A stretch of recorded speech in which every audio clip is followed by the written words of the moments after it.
Eerily calm, Randy walks through the store, shotguns ready.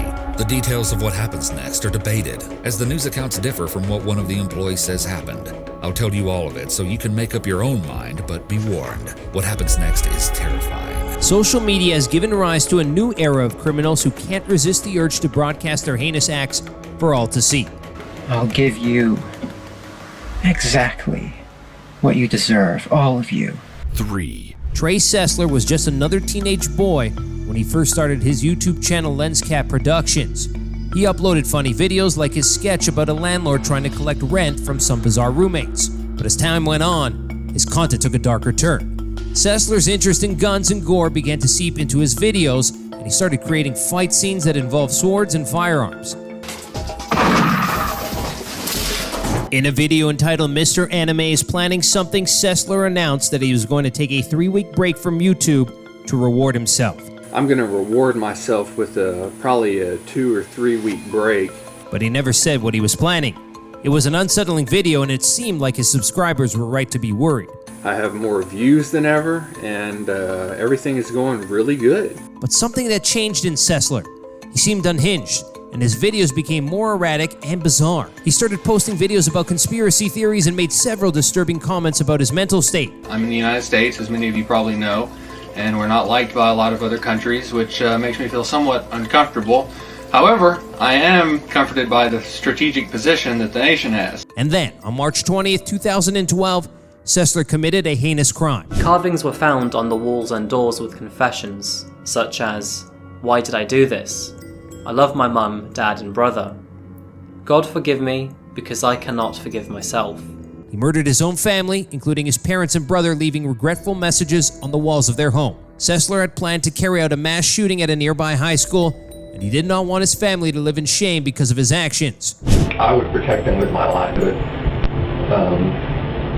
at the same time, if anyone was going to hurt him, it was going to be me. And I fire about 4 times, and I don't know where she gets hit, but I know it's somewhere in the torso area, and she falls like a ton of brick. Or they were the first immediate human targets in my sight, and if I was going to go out and do anything, they would have to go. Sessler's behavior leading up to the killings was reportedly disturbed, including spending hours online researching serial killers and engaging in drug use. He is now serving his time in prison without any possibility of getting parole. Randy Stair was a man of disturbing obsessions. His fixation on the Nickelodeon animated series Danny Phantom had consumed him to the point where he felt compelled to act out his twisted fantasies. Randy was obsessed with the Nickelodeon cartoon Danny Phantom, which follows the adventures of main character Danny Fenton, who became a human-ghost hybrid after an accident involving the portal between the human world and the ghost zone. But what's even more chilling is how he chose his victims. Stair reportedly flipped a coin to determine who he would kill. Born in 1992, Randy Stair was raised in Dallas, Pennsylvania. He spent most of his childhood in isolation, preferring to spend his time alone rather than socializing with other children. As he grew older, Stair developed an interest in animation and began creating his own cartoons. He even started a YouTube channel called Ember's Ghost Squad, where he posted his animated shorts. But as time went on, Stair's content took a dark turn.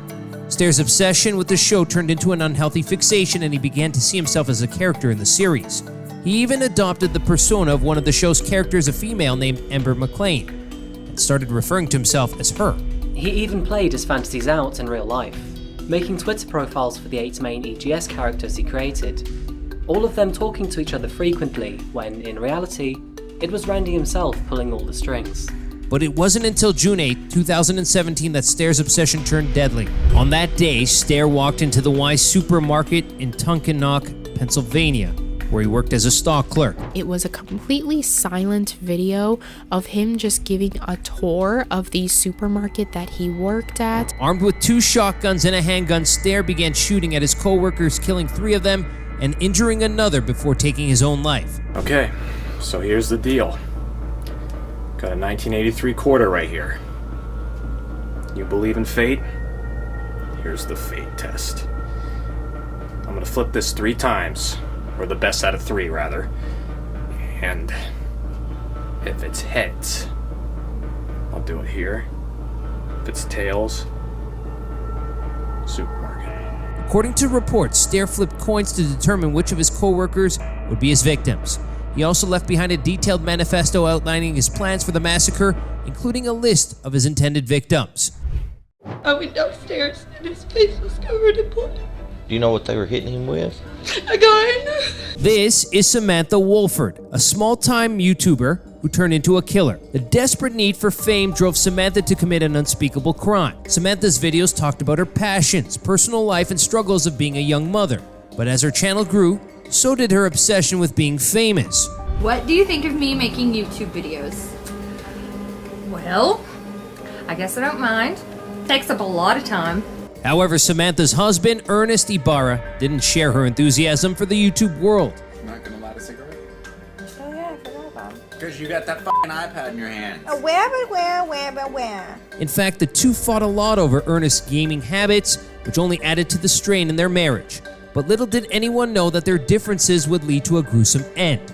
On the 20th of February 2015, Samantha's mother received a hysterical phone call from her daughter. What is the victim's name?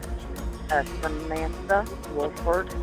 Samantha claimed that the intruders had broken into their home and kidnapped Ernest. But as the investigation progressed, it was revealed that Samantha had played a role in her husband's disappearance. I think you know exactly who did this, and I don't buy your freaking story for a minute. That's what I think. During questioning, Samantha's story kept changing, leading investigators to believe that she wasn't telling the truth. And they were right. It was soon discovered that Samantha had conspired with 3 men to kidnap and murder her husband. Jonathan Sanford, Jose Ponce, and Octavius Rhymes were the men who carried out Samantha's plan. They kidnapped Ernest, beat him up, and later buried him in a shallow grave. The motive behind the murder was Samantha's desire to be rid of her husband, who she believed was holding her back from fame and fortune. After Ernie's body was found, Jonathan Sanford and Jose Ponce pleaded guilty to kidnapping and first-degree murder, each receiving 50-year sentences in April and December of 2016. Finally, in September 2017, Samantha Wolford's trial for the same crime began, but her claims of medication-induced alteration were not believed by the jury, sentencing Samantha to 99 years in prison.